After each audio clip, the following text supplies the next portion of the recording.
Very good afternoon, friends, and thank you very much for joining us. My name is Ganesh from HDFC Securities, and the topic for today's discussion is the new fund offer from HSBC AMC. Markets are volatile. There is curiosity and anxiety all around. While all this is there, staying focused when the going is tough always helps. And with that thought in mind, we are pleased to introduce the HSBC Focused Equity Fund. And to tell us more about it, we have with us two very distinguished gentlemen from HSBC AMC. Mr. Madhu Nair, who heads the sales and distribution function for HSBC AMC, comes with over 20 years of experience across domestic and international sales in Indian asset management industry, armed with an MBA in finance. And Mr. Neelotpal Sahai, who's the head of equities and a fund manager, comes with again over 20 years of experience, armed with a degree in engineering from IIT BHU and IIM Calcutta. So, gentlemen, it's over to you now. We are eager to hear from you how staying focused can help. Thank you, Ganesh, for that introduction. And let me pick it up from where you left. And thank you once again, participants, for joining us today. You said that markets are rallying and there is a lot of curiosity around. Yes, that is the reality. So when I take you back, yes, January, February, March, especially in March when the pandemic actually broke out, there is a deep correction across global markets. And what you saw in the next quarter was amazing because you saw a sharp bounce back. And when you look at whatever markets you track, wherever you go, like global markets, US markets, China, India, for that matter, Europe, Eurozone, etc. When you look at the market performance last quarter, it was one of the best quarters in the last 10, 20 years. But on the ground, we all know the reality is there was no economic activity, or almost economic activity was suddenly stopped completely. So it's a complete divergence and dichotomy, I would say. On one side, markets have rallied, but on the other side, economy, there was a sudden stop. And people are wondering, and I'm sure all of you would have that question, what is this? Is it irrational behavior of market? Let me tell you, before terming this as irrational, I'm just reminding you the facts are markets are always forward looking. Markets are really, really forward looking. It actually looks forward and try to discount what companies or what sectors or what the economy will do in the future. So don't please be mindful before terming it as irrational. That's what I would see as an opening statement. Now let us look at and set the context of why we are here, because I saw the topic all around getting flashed, opportunities in this market. So yes, we are seeing some opportunities, so we thought we'll come and present that to you. Before getting on to that, why markets are rallying, a quick probably a three-pointer. According to us, we believe these are the three key reasons why markets are rallying. And when I'm saying rallying, it's happening across the globe. Number one, I think policy action. So when you look back in 1932 in depression, actually policymakers came and contracted the economy. In 2008, it actually expanded the economy. So what I'm saying is that in 1932, actually interest rates went up and economy actually contracted. GDP levels actually contracted. 2008, when you saw that, actually Fed came and expanded the balance sheet and a lot of money was into the system, printed money into the system. So there is a big difference in what happened in 1932 and 2008. Now let us fast forward in 2020. So in 2008, Fed reacted almost after 1.5 months after Lehman. But here they reacted, and all the policymakers, it is not only Fed, it is all the regulators across the globe actually acted in I would say collision, if that is the right word. And there was a swift reaction, and within a week's time, the reaction was there, whether it is lowering of interest rates or purchasing of bonds, pumping liquidity into the system. So I think policy action is one great reason for markets moving upwards. The second one could be this very policy reaction or policy response to this entire pandemic actually ignited or evoked the animal spirits in most of the investors. When I talk about investors, institutions, pension funds, smart investors, money movement, money asset allocators, etc. So that actually evoked animal spirits, and they started chasing asset classes and moving into riskier asset classes. So that's number two. Third, the data itself. So you very well know that this pandemic started especially in Asia, some parts of northern parts of Asia, including China, Korea, Taiwan, etc. How is the recovery happening? We see very, very early, very strong signals. When you talk about China and maybe Korea and part of Taiwan, 60, 70, 80% of the economy is back on track. And that is a great, great signal, I would say, at this point of time. So Asia is being a leading indicator in terms of recovery. So these three reasons put together, I think across the globe, there has been a very, very strong bounce back. Market actually sharply corrected, but there is a strong bounce back.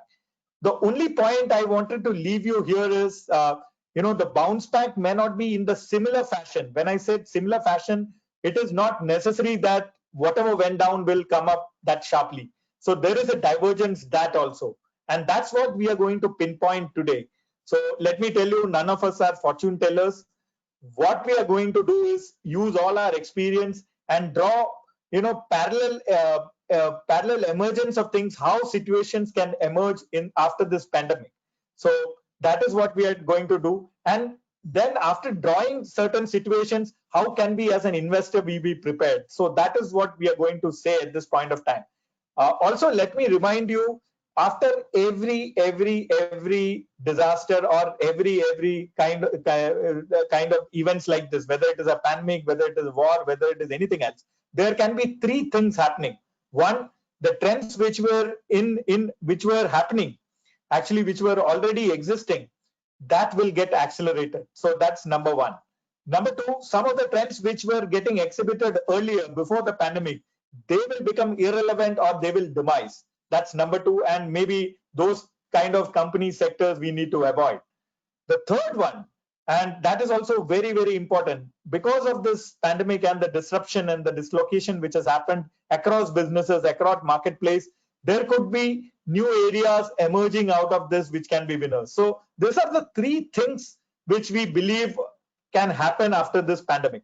So to hear more about it with data, I have my colleague Neelotpal. You heard Ganesh talking about him. He's the head of equities.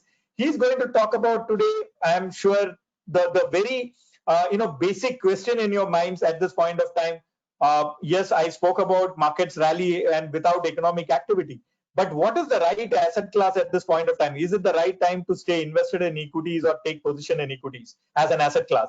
Then, and if it is going to be equities, what is the right strategy in equities we should follow? Whether it is large cap, mid cap, small cap, or whether it is clearly a diversified kind of portfolio, or whether it is a focused kind of portfolio. So that is what we are going to talk. And the third, and which is very, very important at this point of time, why are we bringing this NFO? What are the opportunities we are seeing on the ground? What is the kind of portfolio we are going to construct?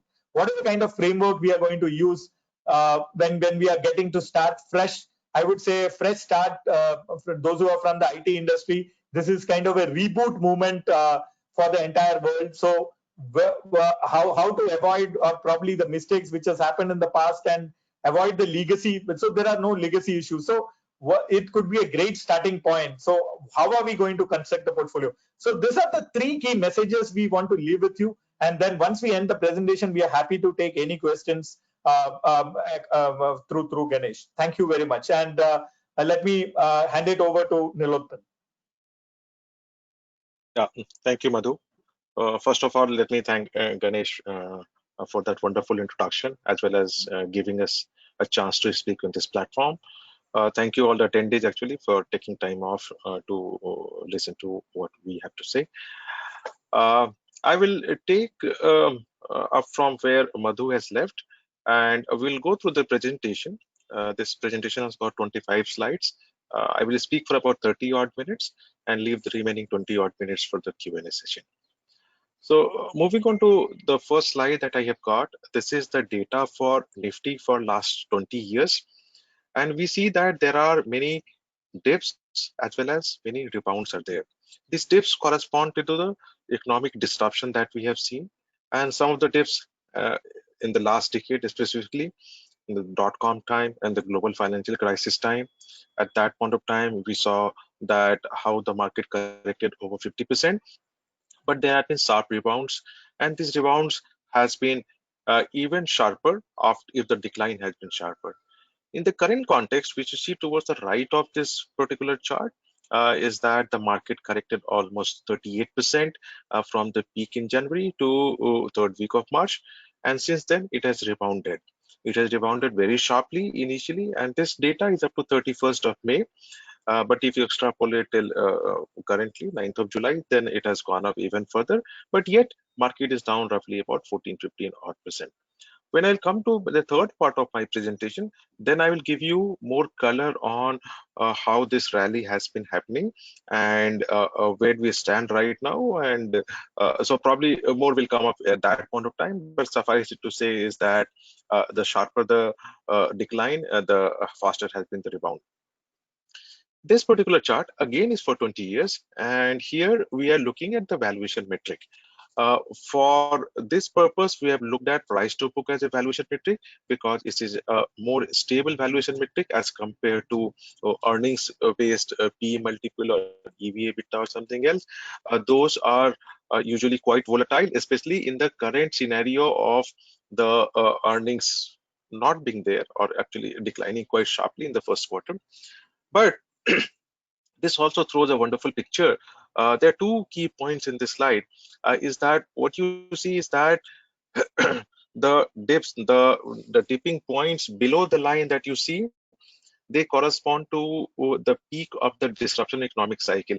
The dot-com burst time in 2000, at the peak of that. Then in 2008 is the global financial crisis time. 2012 was the peripheral European crisis time. And 2016 was the demon, that dip was there. And then we see the current dip.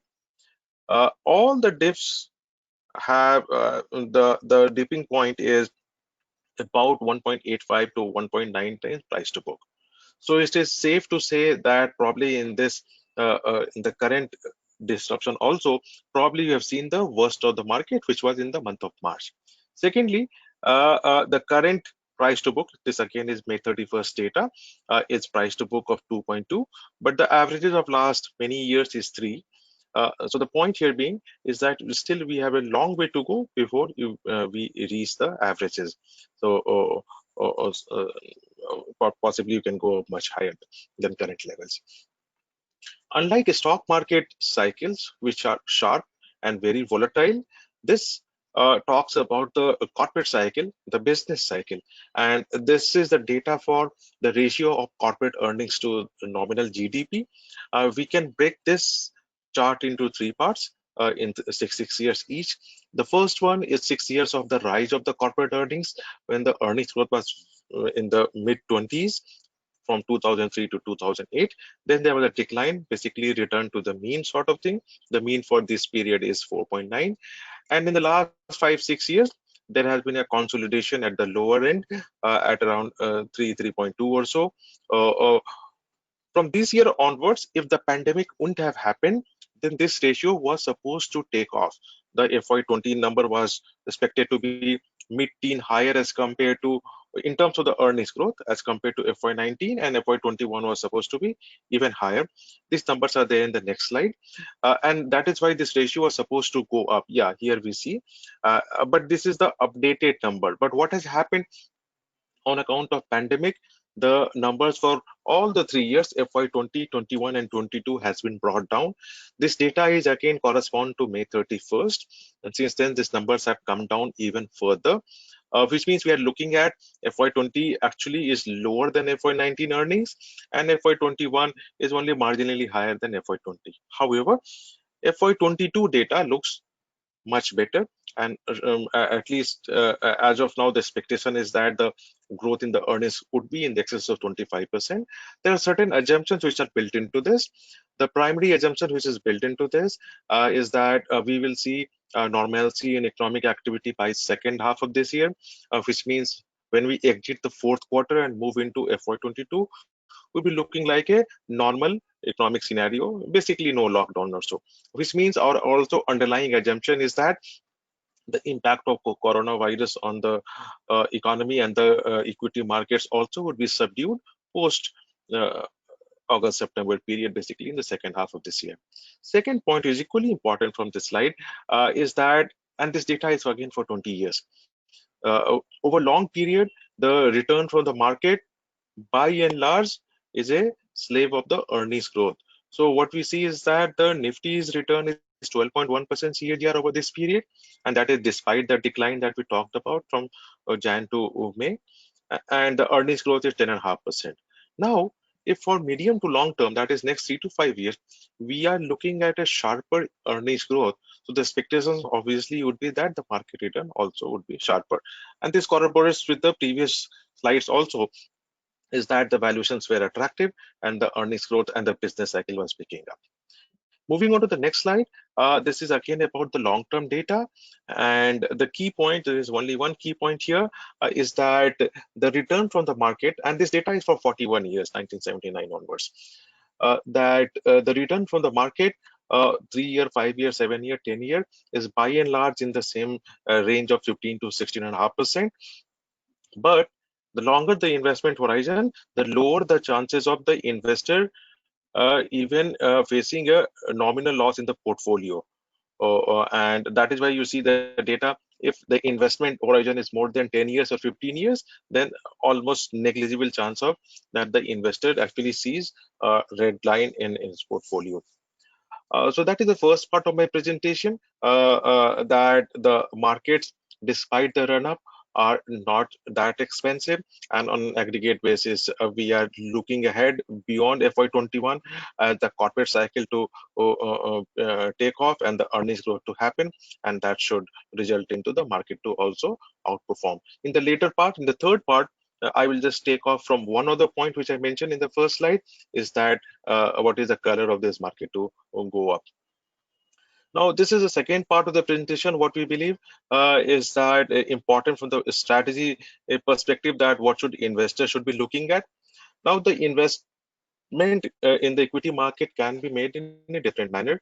It could be a highly concentrated portfolio, typically about 20 odd stocks, which typically a PMS portfolio kind of has, or it could be a more number of stocks like a typical large cap or a multi-cap portfolio have got 40 to 60 odd stocks. Some of them also have got a larger number of stocks. But we are most focused on a portfolio of 25 to 30. The reason being is that one of the reasons which is being cited for more number of stocks is that diversification leads to lowering of the risk. However, theory has proved that by having 25 to 30 odd stock itself, asymmetric risk can be minimized.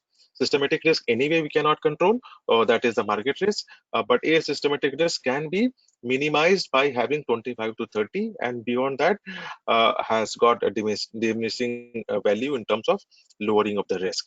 But when it comes to the conviction, then the conviction also begins to die down if we have too many stocks. And that is why we are saying that the focused strategy of about 25 order stocks, where there is a optimal mix of concentration and conviction, is one of the better strategies at this point of time. And this is the reason. The slide that you see on your screen is data for top 20 companies, Indian corporates, versus the total corporate sector profitability, and this is also a ratio. So the ratio of top 20 Indian profitable companies to total corporate profit have risen in a kind of secular manner from 39% 16 years back to 52% last year, current year. And so that is a meaningful increase. Essentially, what we are saying is that as of now, more than 50% of the profit comes from the top 20 stock itself, and this number has been rising. And the second point, which is equally important, is that there are 3 dips you will see, and these dips correspond to the period just prior to the economic disruption: 2007, just before 2008; 11, just before 2012 peripheral European crisis; and 2017, just before the GST implementation, which also led to turmoil, especially in the unorganized sector. But the second thing that we can also see from the same thing is that immediately after the economic crisis, when the markets recovered, there was a polarization in the profit, and these top 20 company's profit actually rose at a much sharper pace than the overall corporate profitability. So you see 8 and 9's profit is higher than the profit share is higher than the 07, 12 and 13 is higher than 11, and the current trend is already ongoing, and then the new crisis happened, which is the pandemic.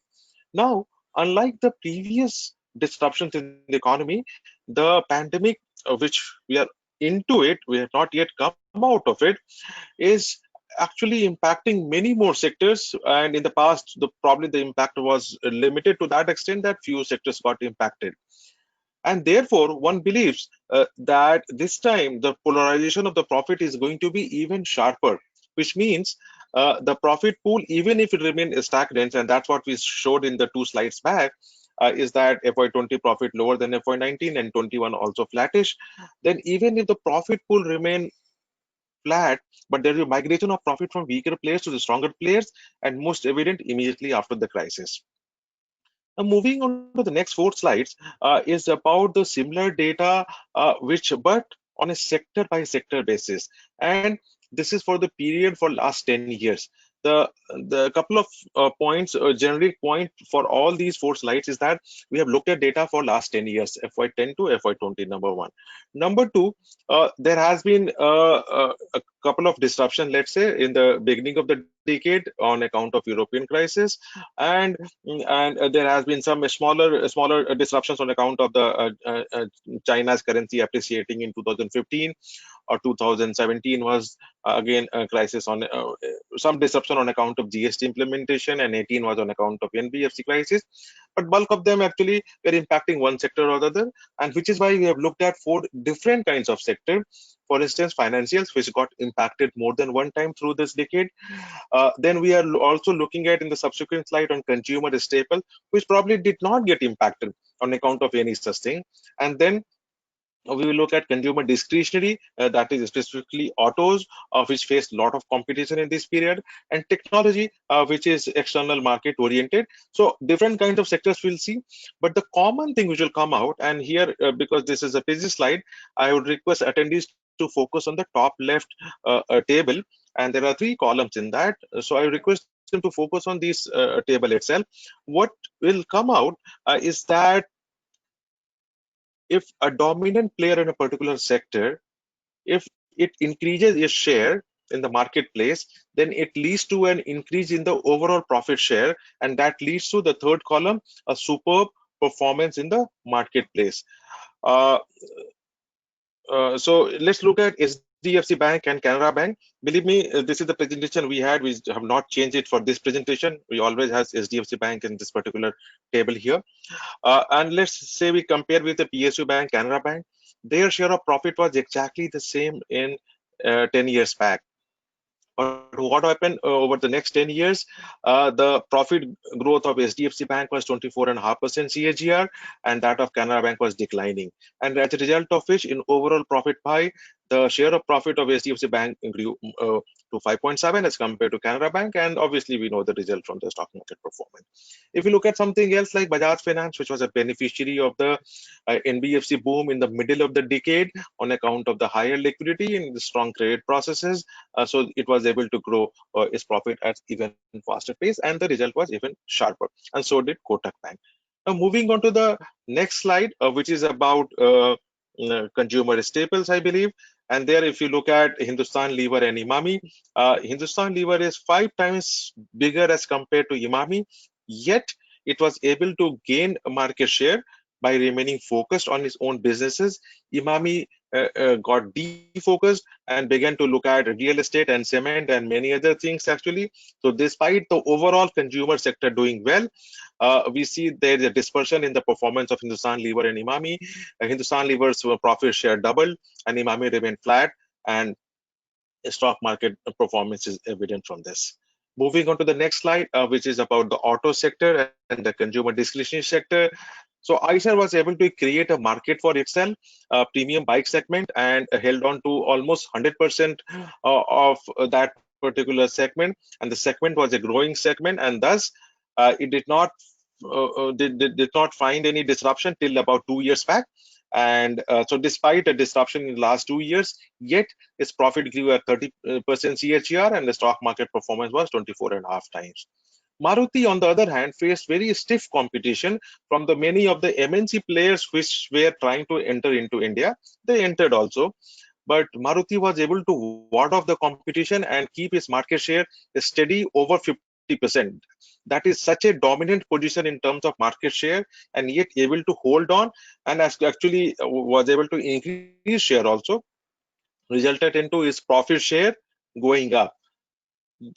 Usually when we see such kind of competition, so there is a fragmentation of profit, and that is not such a good thing for the stock. But in case of Maruti, despite competition and despite fragmentation in the market, it was able to consolidate and grow its profit share on account of the market share gain, and the stock market performance was 3.6x in this period. Hero Motors could not do that, and its profit got fragmented, and hence the stock underperformed. But Asian Paints, which is also more than 50% market share in its own paints business, was able to grow at a reasonably fast pace and double its profit share, and hence its stock performance was almost 9x in this period. The current slide is about technology sector. Technology is a kind of homogeneous sector, and there will be tendency to believe that Indian IT companies does provide software services, specifically to the clients in the US and the Western Europe, a little bit in Asian countries also, but that is the bulk of the belief. So what really can differentiate one company versus other?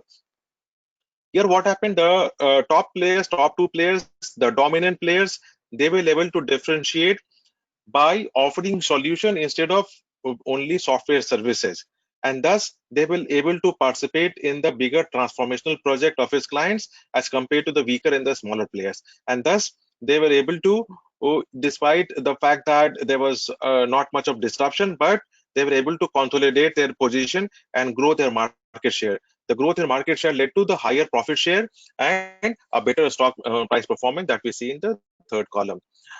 So the key point from these 4 slides being, and that is for a decade or so, that over medium to longer term, if the dominant player in a particular sector is able to control its market share and or gain market share, that results into its profit share increasing, and that results into the stock price performance. Now, all these examples which I talked about has been a part of our portfolio for the last decade in various our large cap scheme as well as in the multi-cap schemes. There are a couple of more names in this slide, and those are the mid-cap names, and that is to highlight the fact that when I say a dominant player, and I will explain more in detail in the subsequent slide, but when I talked about dominant players, these are not only large cap, but these are dominant players in the respective sectors, and which is why specifically I mentioned 3 of the mid-cap and the large cap names. So that was the second part of my presentation, and where I wanted to show the fact that a focused strategy is going to be the more relevant in the current context, because there is going to be a disruption in the marketplace, and the profit pool is migrating from the weaker to the stronger players. And we have seen in the past, and we likely see in the current context also, when that happens, there is a disproportionate gain in the stock market, and which is why we will remain focused and have a higher conviction portfolio. So this is the slide. Moving on to the next slide, which is the repeat of the pyramid that I showed earlier. So in that, the second slice which I talked about, which was the concentrated portfolio, that is where the HSBC Focused Equity Fund will fit in. It will have a maximum of 30 odd companies, typically a little less than that, but it will give you an optimum mix of the higher conviction ideas as well as the concentrated portfolio benefit. Now, this is the investment strategy that we are going to have for constructing our portfolio, is that we are going to select dominant players in the respective sectors. The attendees, I would request attendees to look at the 3 keywords which I have written at the bottom of this slide, is that the focus is going to be in the dominant players in the respective sectors. Now, this could be across market cap, and not only could, would be across market caps, because there are many sectors which are smaller in size, and there the dominant players are also in the mid cap or the small cap category. I'm not going to exclude them. I'm actually going to include them in my actual portfolio also, and which is why I have specifically mentioned that these dominant players would be across market caps. This also would be sector agnostic. I'm not looking at like which are the sectors benefiting thematically at this point of time, because it's going to be a medium to long term portfolio. So there would be many sectors which will emerge. There are obviously a couple of sectors which are doing better at this point of time, and some of them are languishing. But that is what does not mean that I will be focused only on those sectors right now. So it's going to be sector agnostic also. The second point is that the profitability has to be sustainable. What it means is this, that since I'm focused from the medium to longer term, I am not necessarily focused on the profit or the lack of profit in the current quarter, in the current year, but I'm more focused on that how is that profitability going to pan out over the next few years, 3 to 5 years, and what is the trajectory of this profit. And that is why the focus is on the word sustainability of the profitability, and that is very important from medium to longer term perspective. The third thing is the valuation should be reasonable, and by which what we have been would be benefiting on account of this stock market decline is still about 15-16% lower than the January peak, and that means is that in the many of the cases the valuations are not expensive. In fact, if I look at a stock by stock, many of the stocks are down significantly more, maybe in 20s and 30% also. There we have to what figure out is that what is going to be the erosion in value as compared to the decline in the stock price. In many cases, the stock price decline is significantly more than the permanent erosion in value, and thus a sufficient margin of safety has been created, and that's what I mean is that resemblance of valuation. So that is what our framework was: the DSR, dominance in its own sector, sustainable profitability, and reasonable valuation. So this is our investment process. What I talked about in the previous slide actually is the second bucket here, and from which we'll get bottom-up stock ideas to make our portfolio. But equally important is the top-down view for the risk mitigation. At HSBC, we have got strong risk processes. Of course, we have got regulatory risk management parameters that we need to adhere, but on top of that also our own guidelines is to maintain sufficient diversification, restrict concentration, and also the dependence on the particular factor should also be limited. We will only focus on the two factors, which is profitability and the valuations. Moving on to the next slide, which is the current investment thought process, and I would like to spend some time over here. And this is what I meant when I said that this is a slide where I would spend some time in saying that what is happening in the marketplace. So firstly, from the medium to longer term perspective, the couple of points which is going to be important is that there is going to be a profit pool migration from the weaker to the stronger players, and the stronger players, strong players will come out stronger after the crisis, big will become bigger. So that is the first theme that we are looking at. Second related theme is that we will also measure the balance sheet strength of the companies in case of manufacturing and services company, and the capital position when it comes to the financial companies. And that is because we have still not seen the end of the crisis, and it's very important that the companies remain solvent till the crisis is still over, and that's where the strength of the balance sheet is going to be important. Equally important will be the fact that once the crisis is over and the weak players have become further weaker, then there would be merger and acquisition opportunities for the stronger players, and that's there again the strength of the balance sheet is going to be important. So that's another horizontal theme that I would be interested in across the various sectors. The other couple of medium to long-term themes, and that is on account of this pandemic, is the fact that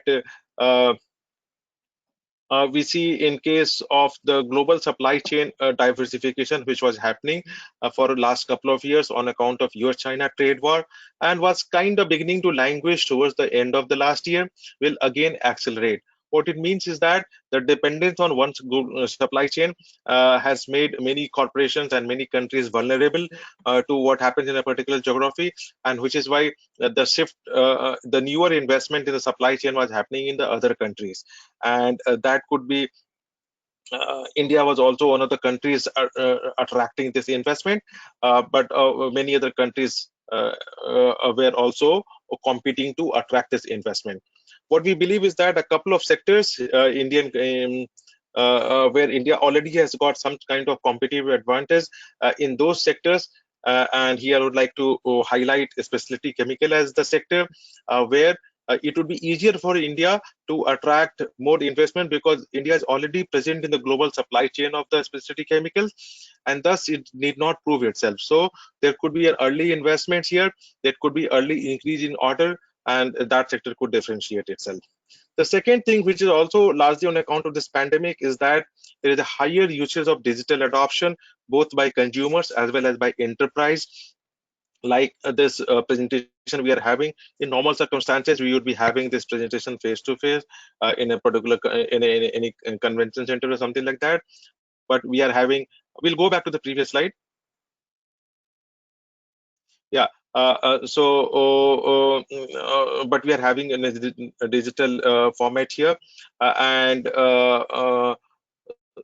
what we believe is this obviously is on account of pandemic right now, coronavirus, but this trend is going to accelerate, and the digital adoption is going to accelerate after the pandemic also. So the companies which are in the business of providing a solution for higher digital adoption, both for consumer as well as for the companies, they are going to benefit, and it is going to be a medium to long term trend.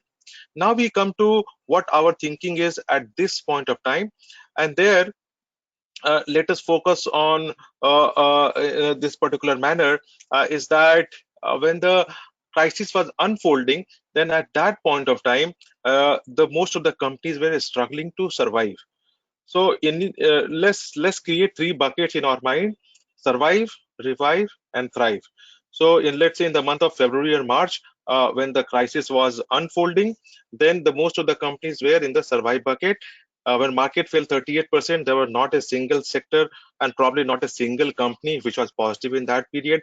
Everything declined, although because the impact was not uniform, that is why the decline was also not uniform. But all of them, I think if I remember, the sector which was doing the best, their decline in that period was minus 20%, which itself is a bear market on its own. And the worst sectors probably had declined 45 to 50 odd percent also.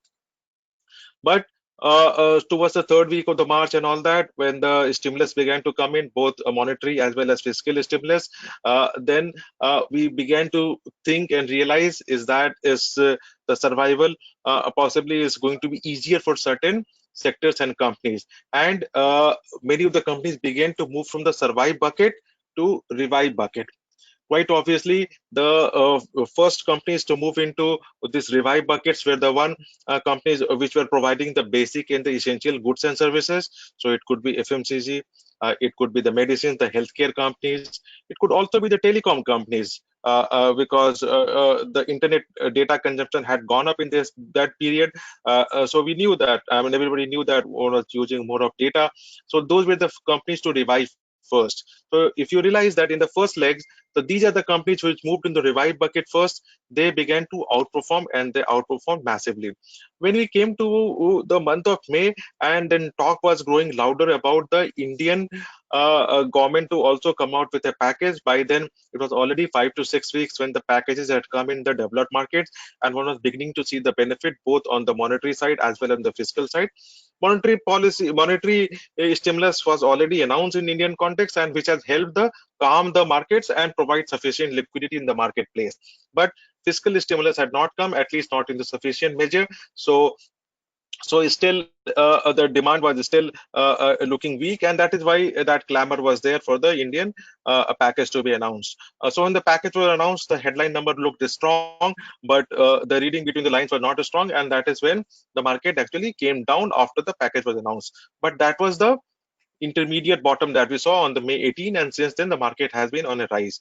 What happened after that is that when we began to realize, and by then we were also getting a better information, at least in the other parts of the world where the pandemic had happened earlier, that there was no second wave and the curve was beginning to decline. Obviously, the virus was spreading to the newer areas, but not spreading faster in the same areas where it had already happened. So that was a positive thing. And after opening up also, it was not spreading in those areas.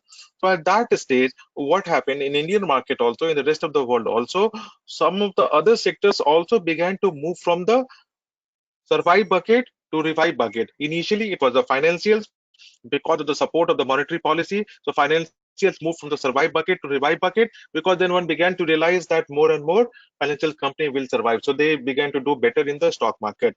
Then came when we realized that this some of this fiscal stimulus was meant for the rural areas, more of it, then many of these companies focusing on the rural areas also began to move into the revive. In fact, now the what we are showing in the green here, they have moved from revive to the thrive bucket.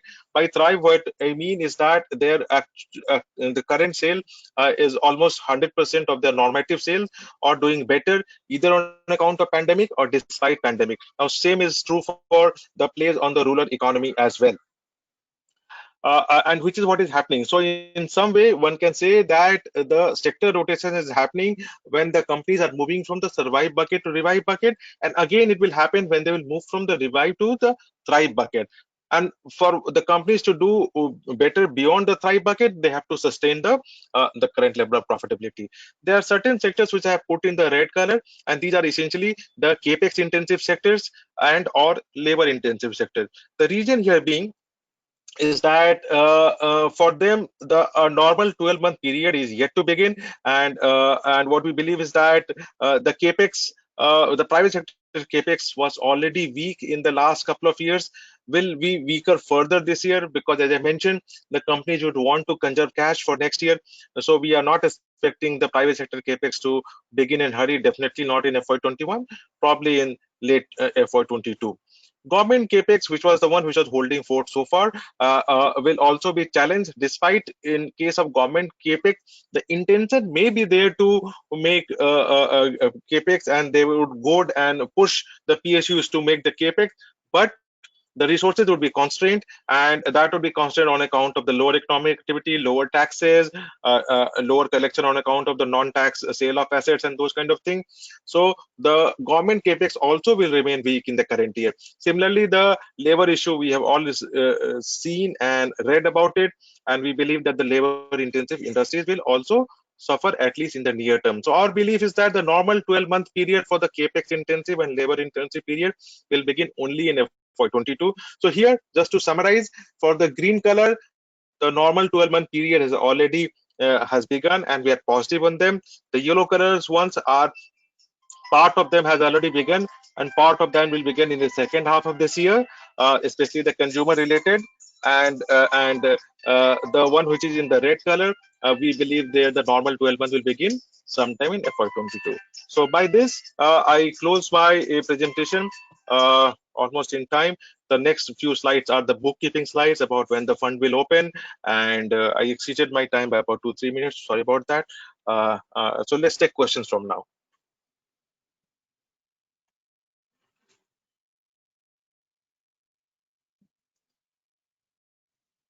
Yes, Ganesh. So Neelotpal has completed his presentation after giving his view. So if you can take the questions, that would be great. Yeah. Am I audible now? Yes, you are audible.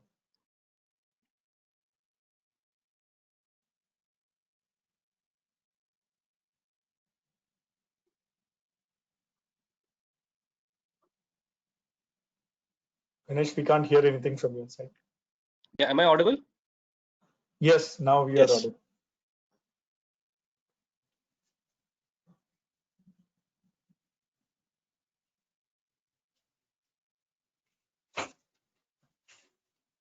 I'm sorry, I think Ganesh is facing some technical problems. I'll give you the questions. Sure. The first question from Mr. Parsoon Jain. He's asking, don't you think the market now is overstretched and the next 1-2 months is expected to be corrected? Yeah. So thank you very much for a wonderful insight on this fund and the markets overall.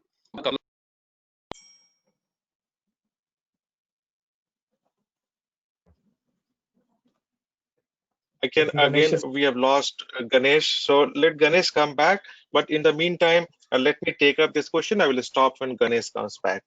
So the answer to this question is that the market will remain volatile in the short term. There's no doubt about this. But what we are going to look ahead is to build a portfolio for the future from the medium to long term perspective. Let me reiterate that the medium to long term themes will play out after the pandemic is over, and during this period of this uncertainty. Also, I mentioned about the few sectors which are still in the revive bucket, as and when their economic outlook improves, so they will also become more attractive in that. And the many sectors which are already into the thrive bucket, and that's where we also hold our positive view. They are not, at least not right now, impacted by the pandemic, and they will continue to show economic growth. You'll be surprised to see some of them will show economic growth in the current quarter also, and definitely for the fiscal year FY21 also. So they will continue on that trend. One more point which I want to add, actually, from the investment perspective, if an investor is worried about the near term here and now, actually, then the investments from from the NFO collection is going to be made over 30 to 45 days, which means is that my investment will go till about September or so. That will give me sufficient time for me to build portfolio. Theoretically, I can take longer, but what I'm thinking is that up to September, if there is a near-term dip or something, if that gives an added opportunity for one to take benefit from the declining market. Although it is not easy to say, it's not certain to say that the market will be declining itself. But yet, if something of that sort were to happen, that will give you an opportunity to actually space out the investment. But one point on the valuation, which I like to highlight and stress the fact that it would not be correct to look at FY21 earnings. That is because this is not a normal year, and on that metric, if I have to extrapolate a thinking saying that if there was no sales, no business, let's say for the full quarter in the month of April, May, June, does it mean that the value of that business becomes zero? Obviously not.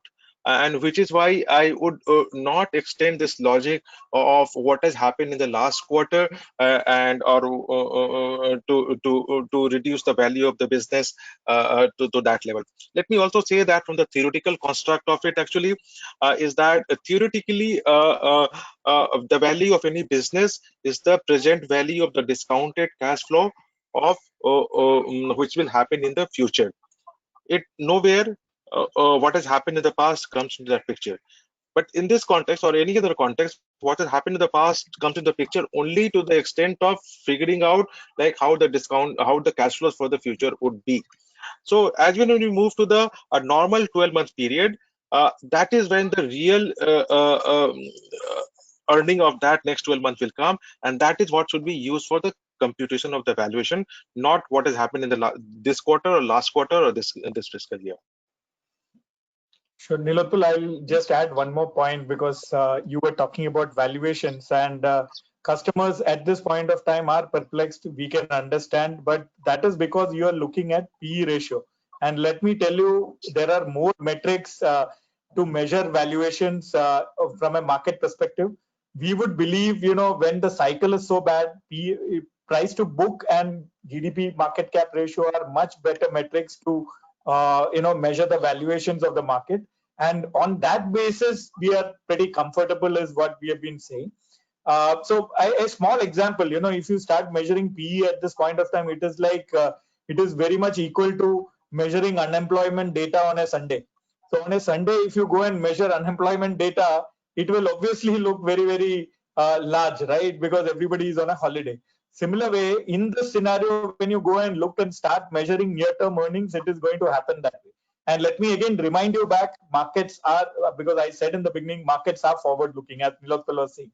So markets are forward-looking, looking at the actions, policy action, and looking at what has happened in the past, etc. When you extrapolate something, we are able to witness, or visibility is there, maybe 12 months, 18 months later. And that is where, markets are rallying. And that, please don't term it as irrational and try to be, saying that, PE is very, very expensive, because we believe that PE may not be a right measure at this point of time. Thank you. Yes, Ganesh. If you're back, fine. Otherwise, Shyam, we have a second question. We have a second question from Mr. Sanjeev Mehra. He's asking, is this the right time to invest in mutual funds having 65% in Indian market and 25% in the foreign market?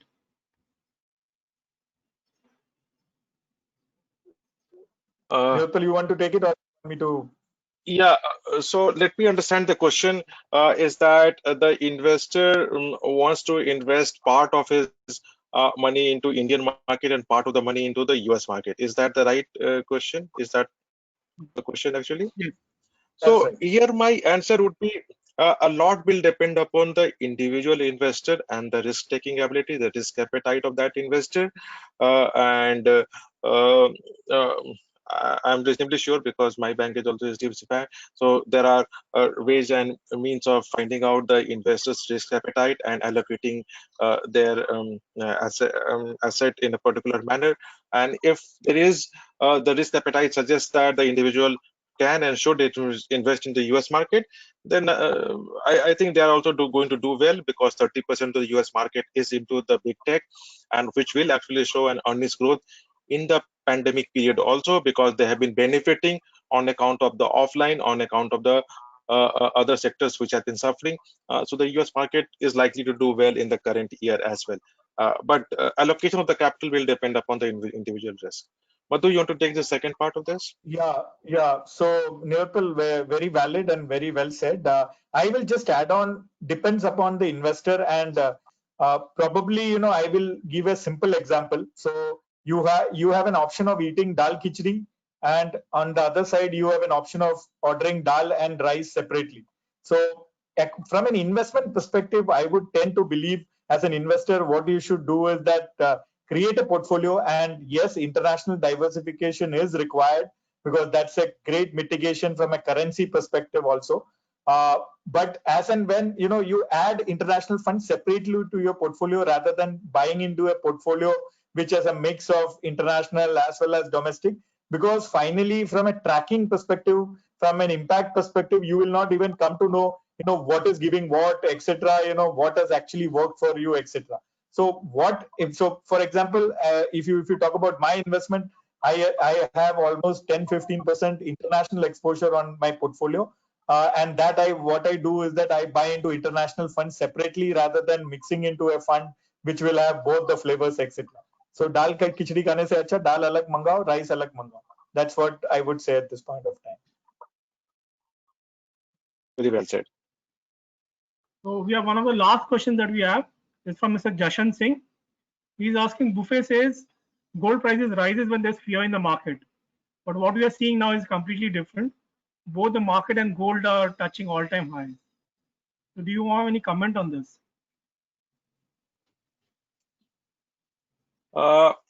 See, I will only talk about the equities part basically. The gold has its own dynamic to play at. As of now, the gold has done extremely well, but on a one-year basis. But if you would have presented the data on gold exactly about a year back, then the 1-year return, 3-year return, 5-year return, or 10-year return in case of gold would all have been negative. So it has all happened in the last 12 months. That means it is, and before the pandemic also, before coronavirus also, it was beginning to rise. So it has got its own cycle, and something else was probably at play there, and that is why it was going up. But what we talked about is that equity market in a rational scenario is that what the valuations are, or what the kind of liquidity situation is, what the intent of the government and the central banks is to support the market and support the economy for as long as possible, which means the nominal interest is going to remain low for a very long period of time. The inflation is going to remain low, both of which are supportive for the equity market. The valuation, as we talked about, when the earnings recovered on the earnings metrics, also it will remain attractive. On a market cap to GDP basis is into mid 60s right now, or the average for that is 78, 79%, and the high has been over 100% also in the bubble time, but right now it is in mid 60s. It's attractive on that basis also. Equity is also attractive as compared to the fixed income, and this is also one of the metric we track very closely.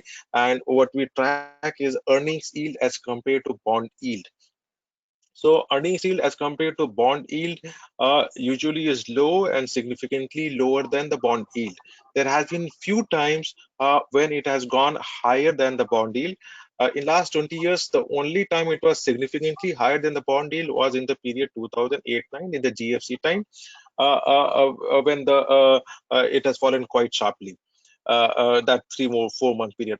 Apart from that, as and when it touches the level of the bond yield, the market begins to rebound, which is what happened in the month of March this year. At that point of time, again, the earnings yield was much better than the bond yield. And even right now, actually, it is higher, but only by about, sorry, it is lower, but only by about 100 odd basis point, because the bond yield is also come down. That means as compared to the bond yield, the equity market is very attractive. The third thing which I also talked about is that the trend which I talked about, that is the focus strategy, and how the dominant players has been gaining a higher share of the profit pool, is not a new thing. It has been happening for last many years, and this trend accelerates after the crises. Both the things which I told you through different charts. So what we believe is that in the current context, not only the existing trend of the polarization of the profit, which has been a secular trend, will continue to happen, but will accelerate on account of the pandemic, because after the crisis, strong will become stronger, weak will become weaker. And final point is that we have also seen in different sectors, higher the amount of disruption, the higher the amount of polarization, which means in those sectors, the weak will become further weak and strong will become stronger. And this time round, there are many more sectors as compared to the sector-specific crisis in the past, which will see this polarization of in their businesses and the profit pool migration towards the stronger player. And that is why there would be a number of opportunities right now, and portfolio built in the current time is possibly one of the better answers how to handle the current economic situation. Madhu? Yeah, thank you, Neelotpal, for that wonderful insight on giving us a case on equity as an asset class and investing.